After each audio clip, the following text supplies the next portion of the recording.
छत्तीसगढ़ के महासमुंद की सीमा से लगे आरंग शहर की कहानी मार्मिक और पौराणिक है। आरा और अंग इन दो शब्दों से मिलकर आरंग बना है। प्रचलित कथा के अनुसार जब राजा रानी ने साधु के भेष में पहुंचे भगवान श्री कृष्ण और अर्जुन को दिए गए वचन को निभाने के लिए अपने बेटे को आरा से चीरकर शेर को भोजन परोसा था। राजा रानी ने बेटे की कुर्बानी देकर अपना वचन निभाया।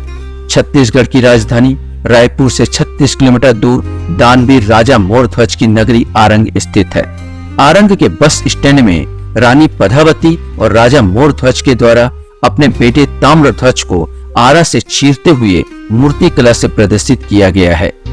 इसमें आरा और अंग से मिलकर आरंग नामकरण होना दिखाया गया है। इस पौराणिक कथा के अनुसार ही इस नगर का नाम आरंग पड़ा। ऐसी जनश्रुति और मान्यताएं हैं। पौराणिक कथाओं के अनुसार महाभारत के युद्ध जीतने के बाद पांडवों ने अश्वमेध यज्ञ करने का ऐलान किया। इस यज्ञ का विधान होता था कि एक घोड़े को स्वच्छंद विचरण के लिए छोड़ दिया जाता था और यदि उस अश्व को किसी ने पकड़ लिया तो यह माना जाता था कि वह युद्ध के लिए चुनौती दे रहा है। पांडवों द्वारा छोड़े गए घोड़े को राजा मोरध्वज ने पकड़ लिया।